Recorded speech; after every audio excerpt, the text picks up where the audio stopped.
Hi guys, it's Jerry again, and for this video I'm gonna do a care video on Argentine tegus. So I'm gonna try and fit it into this 10-minute video, if it even lasts that long. First, when you're getting an Argentine tegu, try to get one from a reputable breeder. The best breeder I know is Bobby Hill, Barnyard Herps Tegus. Yeah, he has a Tegu forum called tegutalk.com. I go on that website if you're interested in getting a Tegu, or if you even have one and have some questions about it. I'm a member there. JER723, that's my nickname on there. And yeah, so buy from a reputable breeder, because most other people you get them from, they were most likely imports. So you have to get assurance that your tegu was a captive bred baby tegu. As you know, I have an Argentine red tegu myself. Still don't know of his name yet. So I'm just going to tell you how I take care of mine. For caging, when they're hatchlings, they can be in a 20-gallon long. I have mine in a 30-gallon because that's what I had. Yeah, for substrate, the best substrate is cypress mulch, but I've found that it's very hard to find at like Home Depots and Lowe's and stuff, and all the hardware stores. So I'm just thinking of switching to something easier to find. But I have cypress mulch as of right now because I got a couple bags when I bought the tegu. I bought the tegu at an expo, but I bought it from LLL Reptile, which I'm very happy with, except for that the tegu has a stub tail. But other than that, it's good. And I bought most of his stuff at the expo. Substrate cypress mulch. You could also use orchid bark. Eucalyptus mulch. Not cedar, not pine. Some people use repti bark, but that seems easier to ingest to me than the other things that they said. I know of people who use Carefresh, the bedding for like rodents and stuff. So I use cypress mulch. Heating, I use get it right now. Heat Wave pad for 30-gallon. It just has a seal on it, and you take off the seal and stick it underneath the bottom of your tank. For glass terrariums only, it works pretty well. It keeps the ground temperature pretty warm. That's basically it for pads that I use. Make sure to have the pad on the opposite side of the water dish. For lighting, for basking spot, I was using this bulb, Zoomad Halogen 150 watt, I'm not sure, or 100 watt. But this worked good until like 2 weeks of having it, and it blew out, so got pretty pissed off at that. So now I just have a regular Zoomad Bask 100 watt, and it's working fine for me as of right now. For tegus, essentially you need, this is essential, you need UVB, UVA, and heat, obviously. So I have the Power Sun 100 watt.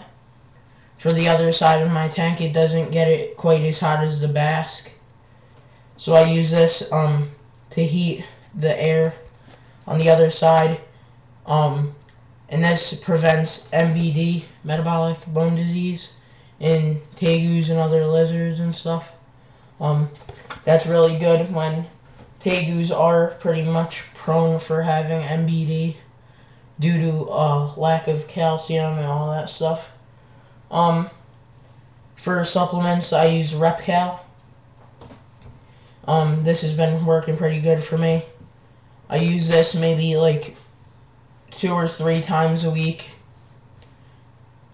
This is without D3, it's just with beta carotene, multivitamins for all reptiles and amphibians. This works good. Use this 2 or 3 times a week. No, I don't have the other one. It's with vitamin D3, and I use that once a week, usually on his rodents that I feed him.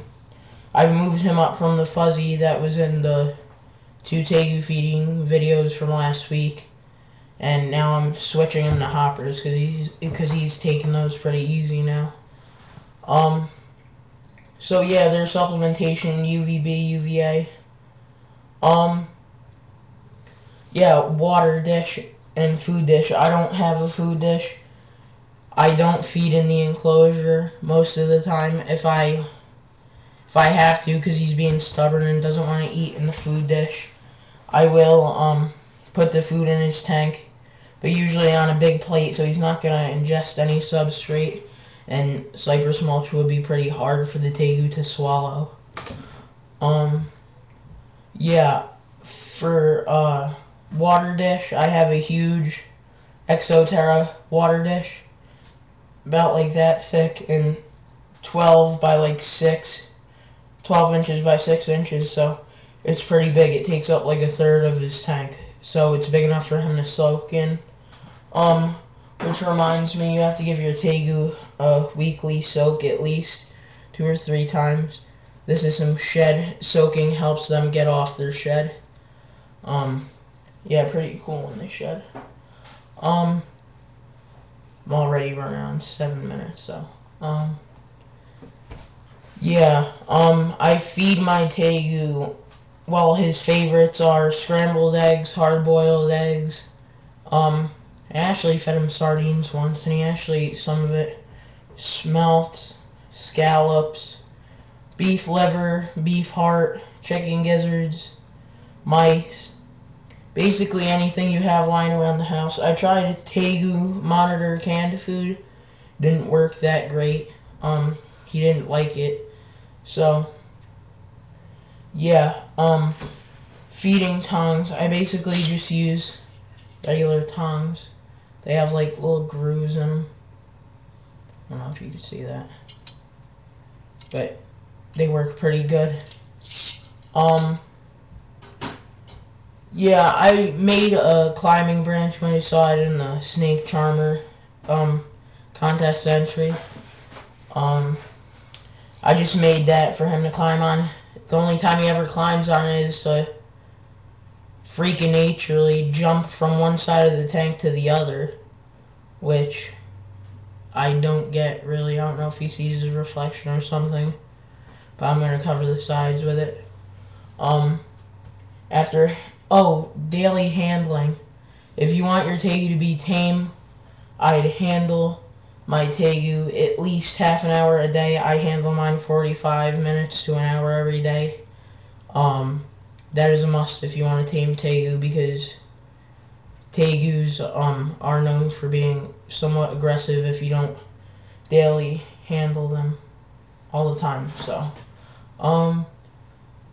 and when you're done handling them, use this, or if you're switching over to another reptile, just bought this at like CVS. Instant hand sanitizer, just put it on and rub it in, it works good. Disinfects your hands. So, yeah, that's it for this part of the video. It looks like it's gonna go on to 2 parts, and there you go. First part ended. Second part.